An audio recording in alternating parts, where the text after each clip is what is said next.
poco sobre la realidad económica de 1989 y el impacto que ella puede tener sobre la política económica a ser desarrollada por el gobierno que tomará las riendas de los destinos del país el 2 de febrero próximo. En tal sentido, es importante decir que durante los últimos programas estuvimos analizando y viendo una serie de problemas que actualmente están presentes en la economía venezolana y, por ejemplo, mencionábamos el desequilibrio que existe en el sector externo de la economía, el desequilibrio en el ámbito fiscal, el desequilibrio en el ámbito monetario y financiero, así como también el desequilibrio en el ámbito cambiario. Y también analizábamos los problemas que existen, por ejemplo, o problemas fundamentales que existen en nuestra economía, como es el acentuamiento de un problema inflacionario que ha tomado bastante cuerpo, particularmente durante los 2 últimos años en nuestra economía. Estas situaciones de problemas, de desequilibrios y de problemas centrales de nuestra economía, sin duda alguna, se van a reflejar muy directamente sobre lo que va a ser la política económica de corto plazo, es decir, las acciones o medidas de política económica que se van a tomar a comienzos del próximo gobierno. Una de las cosas que hemos identificado también en las conversaciones previas que hemos tenido es, por ejemplo, qué impactos o qué importancia tiene el desequilibrio del sector externo. Desequilibrio que se caracteriza, por ejemplo, porque simplemente gastamos en el exterior mucho más dólares de lo que nos ingresa producto de las exportaciones o de los nuevos préstamos que adquirimos, y esto ha significado una reducción sostenida y bastante acentuada de nuestras reservas internacionales durante los 3 últimos años, que ha incrementado en una forma sustancial la vulnerabilidad de nuestra economía para enfrentar situaciones adversas en el sector externo. Esto obviamente hay que corregirlo, esto hay que revertirlo irremediablemente, porque si no lo que estamos es corriendo un gravísimo riesgo dentro de nuestra economía. Bueno, ¿qué habría que hacer para revertir este desequilibrio en el ámbito externo? Nosotros decíamos que una de las primeras cosas que va a tener que hacer el nuevo gobierno, y de hecho ya eso lo han anunciado y eso ha salido en la prensa múltiples veces, es modificar en una forma radical todo lo concerniente al manejo de la deuda externa. Se están haciendo ya conversaciones preliminares para reabrir conversaciones con la banca acreedora, de tal forma que se reestructure nuevamente los pagos de la deuda externa, que se den periodos de gracia mucho más extensos, que se traten de buscar condiciones más favorables en los pagos de interés, etcétera.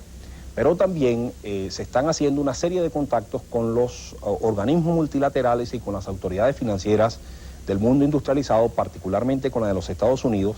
buscando o explorando las posibilidades de obtener nuevos créditos o asistencia financiera en cantidades bastante importantes para nuestro país y de esa forma solventar el problema de sector externo que actualmente tenemos. Sin embargo, esta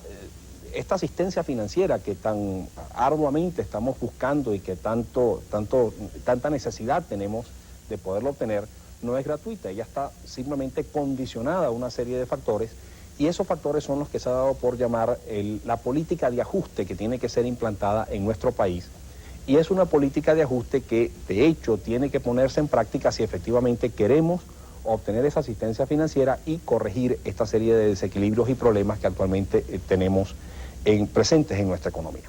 ¿Cuáles son o en qué consisten esas políticas de ajuste? Bueno, esas políticas de ajuste son precisamente una serie de acciones que tienen que ser tomadas para corregir esos desequilibrios. Así, por ejemplo, se habla de la necesidad imperiosa de reducir el déficit fiscal. El déficit fiscal hoy se estima entre un 7 o un 8% del Producto Territorial, esos son más o menos entre 65.000 y 70.000 millones de bolívares a nivel del sector público en su conjunto, y se dice simplemente que ese déficit hay que reducirlo. Para reducir ese déficit, pues tenemos o que incrementar nuestros niveles de ingreso, o los niveles de ingreso del sector público, o disminuir los niveles de gasto, o realizar ambas cosas simultáneamente, de tal forma que esa brecha fiscal efectivamente se reduzca o se cierre. En este sentido, los voceros de las personas que se ve, pues van a tener una participación muy importante en la próxima administración. Se piensa realizar por la vía de los ingresos, incrementando, por ejemplo, los precios de los servicios públicos, las tarifas de los servicios públicos, incrementando los aranceles o impuestos de importación que se cobran en las aduanas, incrementando el precio de la gasolina, en fin, revisando una serie de precios en el sector público que incrementen en una forma sustancial las recaudaciones del fisco y las recaudaciones en general del sector público en su conjunto. Sin embargo, esta no puede ser la única acción para corregir ese déficit. Es también necesario actuar sobre los gastos y es muy probable que se tomen una serie de medidas tendentes a moderar el crecimiento del gasto, o si este gasto realmente se incrementa, como es prácticamente seguro que va a suceder, que lo haga de una forma más moderada que el incremento de los ingresos, de tal forma que se pueda cerrar la brecha fiscal de que estamos hablando. Con respecto a este problema de cerrar la brecha fiscal, existe también un aspecto fundamental y estrechamente vinculado con ella, que es las decisiones cambiarias que se tomen desde el próximo mes de febrero en nuestra economía, porque ellas van a tener una repercusión muy directa sobre lo que van a ser los ingresos del sector público. Vamos a cumplir unos compromisos. Al regreso vamos a conversar un poco más sobre este tópico de por qué una devaluación efectivamente se refleja sobre las finanzas públicas y cómo puede contribuir una medida cambiaria a cerrar esa brecha fiscal, y a su vez qué efectos pueden tener toda esta serie de medidas de incrementos en las tarifas de los servicios públicos, incremento en el precio de la gasolina, incremento en los aranceles, devaluación del bolívar, etcétera. En buena parte ellas orientadas o teniendo un efecto directo sobre las finanzas públicas. ¿Qué efecto va a tener todo esto sobre el resto de la economía? Ya regresamos.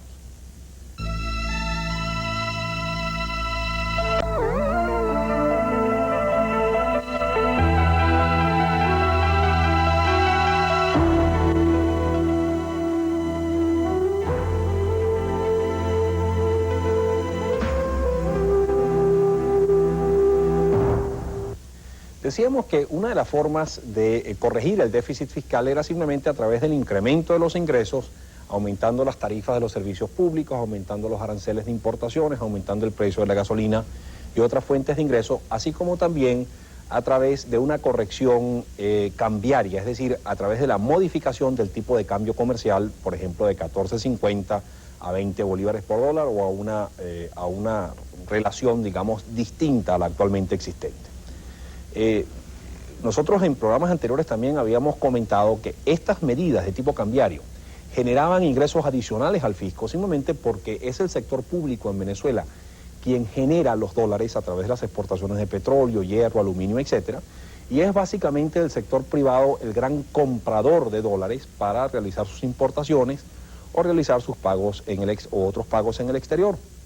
Obviamente, en la medida en que un tipo de cambio pasa de 14.50 a 20, por ejemplo, para decir cualquier cifra, pues esto implica que el sector privado tiene que dar mayor cantidad de bolívares para obtener los dólares, y el sector público recibe una mayor cantidad de bolívares al vender los dólares que él genera, y esto obviamente significa o involucra la generación de ingresos adicionales. Sin embargo, es importante tener presente una cosa. Nosotros estamos hablando que una de las principales formas de cerrar la brecha fiscal van a ser a través del incremento de los servicios públicos, incremento de los aranceles, incrementos del precio de la gasolina y otra serie de cosas, y a través también de una modificación del tipo de cambio. Todo esto, sin embargo, genera presiones alcistas en los precios, básicamente porque los costos de producción tienden a incrementarse. Si el industrial tiene que pagar el agua más cara, tiene que pagar la electricidad más cara, tiene que pagar los teléfonos más caros, tiene que pagar mayores impuestos por los productos que importa, por la materia prima que importa, tiene que pagar mayores costos de transporte por la gasolina que ello le implica, y tiene que pagar también una mayor cantidad de bolívares por los dólares que necesita para importar, pues obviamente todo ello se refleja ineludiblemente en sus costos de producción, y eso genera lo que los economistas llamamos un ajuste en los precios o presiones inflacionarias por la vía de los costos de producción. Ahora bien, esto yo creo que va a ser prácticamente ineludible, que vamos a tener que padecerlo en el año 1989, un repunte en el incremento de los precios, quizás una acentuación en el incremento de los precios, que va a venir fundamentalmente por esta vía del incremento de los costos de producción. Ahora bien, viendo este problema fiscal por el lado de los gastos, nosotros también es importante que tengamos presente lo siguiente. Todas estas medidas de aumentos de aranceles, aumentos de las tarifas de los servicios públicos, de evaluación, etcétera, hemos dicho que van a generar mayores ingresos para el fisco, mayores ingresos para el sector público. Pero esto también le va a dar al sector público las posibilidades de incrementar su gasto. Aquí hay que distinguir entre la noción de gasto nominal y de gasto real. Si, por ejemplo, la inflación en Venezuela se ubica en un 40%, también por decir una cifra, ya que no podemos hablar o predecir a estas alturas cuál va a ser la presión inflacionaria o lo que va a pasar con nuestra economía hasta que no sepamos cuáles son realmente las acciones o la intensidad de las acciones que se van a tomar a partir de febrero. Pero pongamos a los ejemplos pues, prácticos o explicativos que la inflación se ubica en el 40%.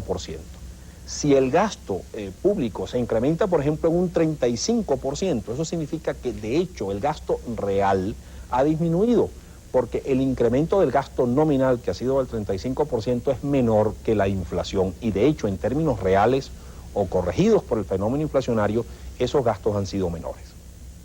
Pues bien, es probable que el sector público en el año 1989, al verse o al ver incrementados en una forma sustancial sus ingresos, también se vean en la necesidad de incrementar sus gastos, entre otras cosas porque al haber mayor inflación, pues también habrán mayores requerimientos de gasto, mayores requerimientos de inyección de recursos por la vía del gasto público y que por lo tanto el gasto público muestre un incremento importante. Es posible inclusive que la cantidad de gasto que se realice dentro de la economía, es lo que los economistas llamamos el gasto interno, el gasto local, sufra un incremento mayor o más intenso que el gasto total del sector público, porque si efectivamente el sector público hace esfuerzos por reducir los pagos por concepto de amortización que le hace a los bancos internacionales, y si efectivamente el gobierno capta de organismos multilaterales como el Banco Mundial, el Fondo Monetario Internacional, el Banco Interamericano de Desarrollo, y también capta de la banca comercial misma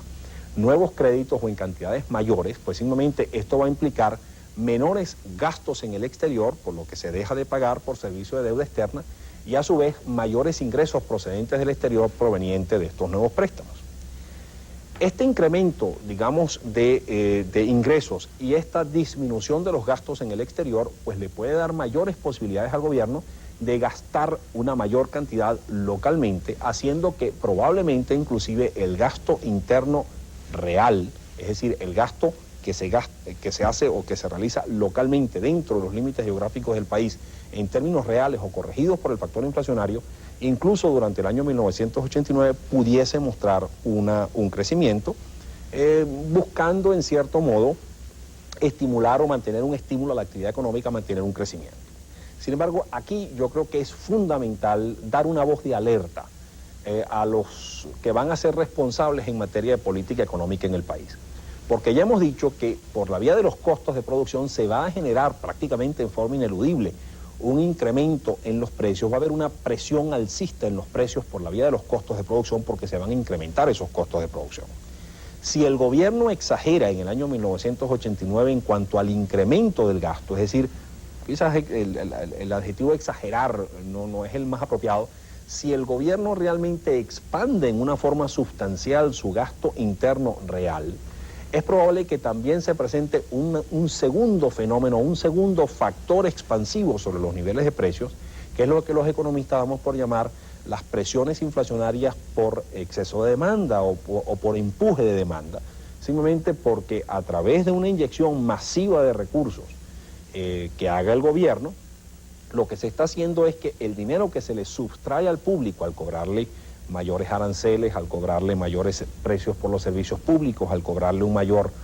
cantidad de bolívares por la gasolina que consume, etcétera, se le vuelve a inyectar por la vía del gasto y por lo tanto se le mantiene, se le preserva o incluso se le expande su capacidad de compra, su poder adquisitivo, y esto entonces genera un crecimiento sostenido de la demanda que se traduce en cierto modo en presiones alcistas de los precios que conjuntamente con las presiones alcistas de los precios por la vía de costos pudiera entonces desencadenar una elevación de los precios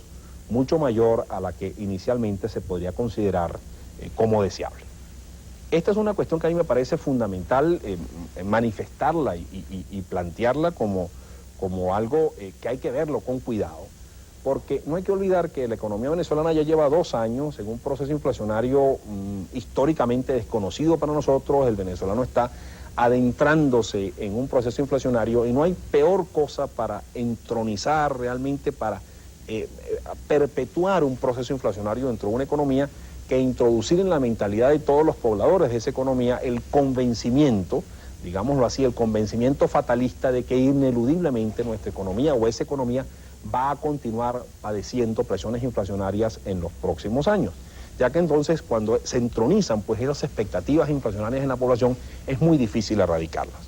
Si efectivamente en el año 1989 nos descuidamos con este factor y buscando el estímulo de la actividad económica, buscando el equilibrio del sector fiscal, etcétera, nos descuidamos en materia de precios y permitimos que el aumento de los precios sea desproporcionadamente elevado, corremos un grave riesgo de efectivamente entronizar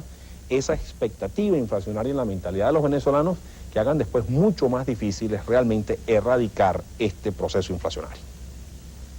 También directamente relacionado con esta problemática, digamos, inflacionaria, podemos mencionar otros factores, como es, por ejemplo, las decisiones que se van a tomar en materia monetaria y en materia financiera.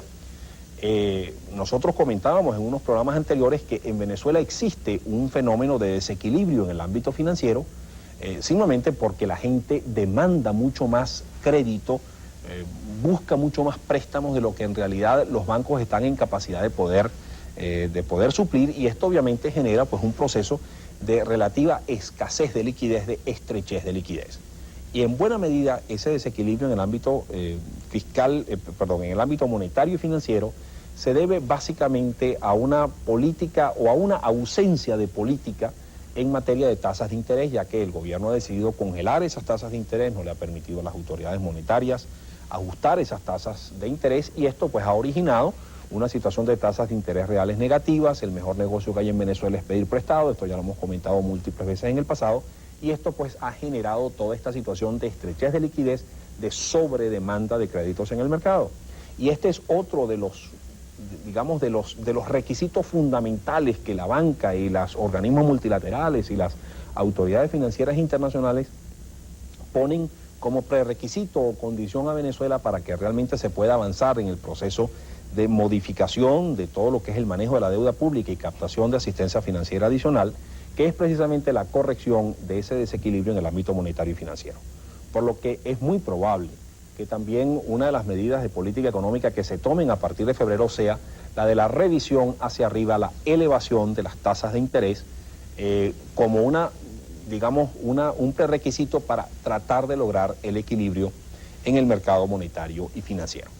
Obviamente estas elevaciones en las tasas de interés tienen un impacto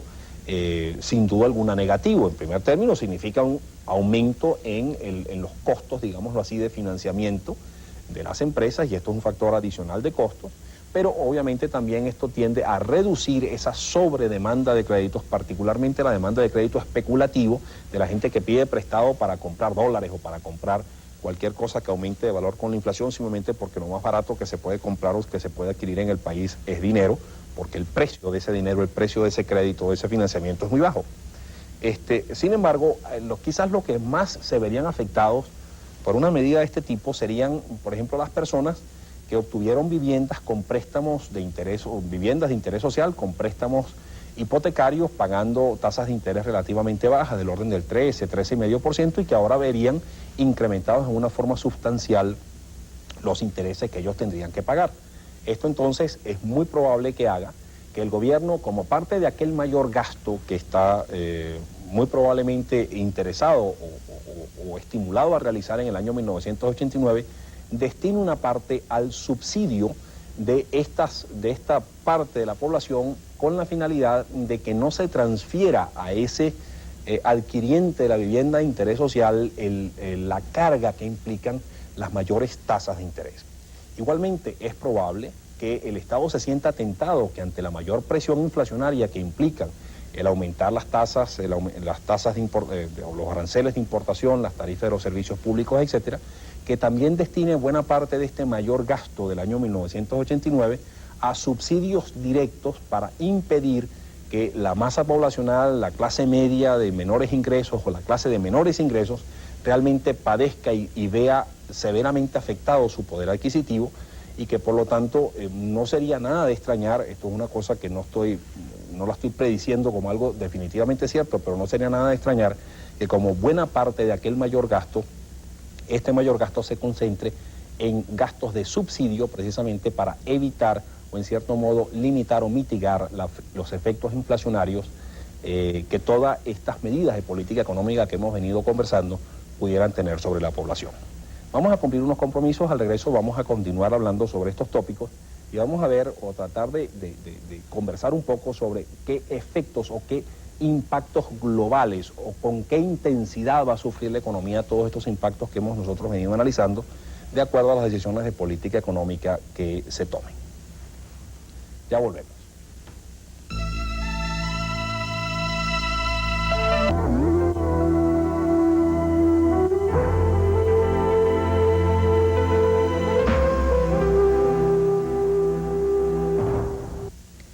Decíamos que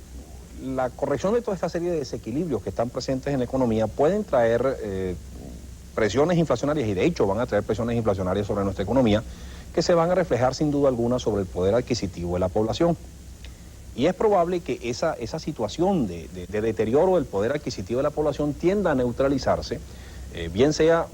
por la vía de mayores subsidios, es decir, de que parte del mayor gasto público o parte de la utilización de esos mayores recursos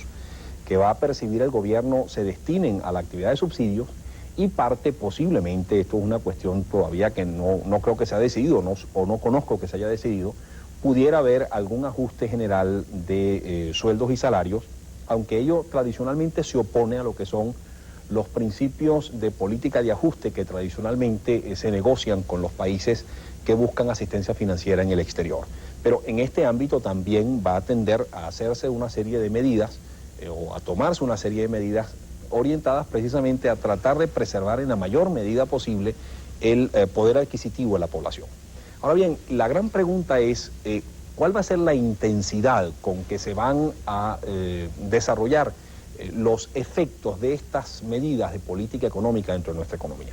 Eso es algo que hoy no se puede todavía contestar, al menos yo no lo puedo contestar, simplemente porque desconozco cuál va a ser la forma en la que estas medidas de ajuste de nuestra economía se van a poner en práctica. Es importante mencionar lo que ya también decíamos en otros programas, que estos ajustes yo los veo como incuestionables, como algo que se va a producir en el país independientemente de si negociemos o no negociemos con el Fondo Monetario Internacional, y que de hecho vamos a ver buena parte de esas medidas de política económica orientadas o tendentes a corregir estos desequilibrios y problemas que están presentes en nuestra economía a lo largo de los próximos meses. Sin embargo, el asunto es que estas medidas de ajuste se pueden realizar de muy diversas formas, se pueden realizar progresivamente, se pueden realizar con una mayor o con una menor intensidad, o se pueden realizar en una forma drástica, por ejemplo, soltando todas las amarras que actualmente existen dentro de la economía y dejar libertad, por ejemplo, a que sea la misma economía la que tome y decida cuáles son los límites o los niveles a que se van a tomar estas medidas. Es importante mencionar que buena parte de todos estos desequilibrios y problemas que tenemos actualmente presentes dentro de nuestra economía se deben fundamentalmente a una serie de acciones que se han tomado en el pasado o a la ausencia de toma de acciones que se han tomado o que se han dejado de tomar en el pasado, y que esto ha distorsionado en una forma bastante intensa buena parte de lo que es la realidad económica venezolana y ha tenido pues como producto toda esta serie de desequilibrios que actualmente existen. Pero toda esta inacción del pasado o acciones erradas que han llevado a esta serie de desequilibrios, precisamente lo que han ejercido o lo que han hecho es que se ha materializado una serie de presiones sumamente intensas dentro de una economía. Y por lo tanto, a mi modo de ver, tratar de corregir toda esta serie de desequilibrios, desajustes, presiones, etcétera, de la noche a la mañana en una forma muy brusca o muy drástica, equivaldría, para decirlo en términos domésticos, a que una olla de presión que ha estado sometida al fuego y que por lo tanto sabemos que dentro de ella existe una gran presión, súbitamente la abrimos, eso puede obviamente generar una reacción explosiva dentro de la situación que estamos viviendo, y eso podría pasar dentro de nuestra economía. Dejar, por ejemplo, que el tipo de cambio lo determine de la noche a la mañana libremente el mercado, dejar que, por ejemplo, las tasas de interés se determinen libremente en el mercado, etcétera, pudieran generar en las primeras de cambio una reacción demasiado drástica, una reacción mayor a la realmente deseada, esperada y lógica dentro de una economía, y por lo tanto yo me inclino más a pensar que estas medidas de política económica deben ser tomadas en una forma más progresiva, en una forma más bien planificada, con una idea muy clara, obviamente, de cuáles son los objetivos que se van buscando y cuáles son las medidas de política económica que se tienen que ir realizando, pero que se vayan realizando de una manera progresiva para evitar esa posible o eventual reacción explosiva dentro de una economía que puede, entre otras cosas, por ejemplo, generar presiones inflacionarias desproporcionadamente altas que después cuesten mucho recogerlas o cuesten mucho corregirlas o modificarlas. Sin embargo, ya para finalizar, lo que es importante destacar es que todas estas medidas de política económica que tienen que ser realizadas, insisto, independientemente de si negociamos o no con el Fondo Monetario Internacional, deben ser tomadas con una explicación muy clara a la población de por qué esas medidas deben ser tomadas, cuáles son los objetivos que esas medidas persiguen, y luego que se entienda que esas medidas tienen que ser tomadas como el primer paso en lo que es la iniciación de una política económica con criterio de perdurabilidad, con criterio de coherencia, la nueva política económica que vaya buscando objetivos de mediano y de largo plazo que se va a poner en práctica en la economía y que para efectivamente poner en una forma eficiente, lógica y permanente y creíble sobre todo esa política económica con criterio de permanencia es necesario corregir esta serie de problemas y de desequilibrios que actualmente existen. Y a mi modo de ver eso es algo absolutamente fundamental si efectivamente se quiere tener éxito en lo que es poner en marcha todas las fuerzas vivas y activas del país a la consecución de una Venezuela y una economía mucho más sólida. Venezuela tiene posibilidades de corregir, de enfrentar los desequilibrios que actualmente tiene. Hay que hacerlo irremediablemente y sin pérdida de más tiempo, pero hay que hacerlo de una forma bien inteligente, bien planificada, bien lógica y coherente, y sobre todo como un primer paso de lo que va a ser ulteriormente la política económica coherente, permanente, con criterio de perdurabilidad y que vaya buscando unos objetivos muy claros y deseables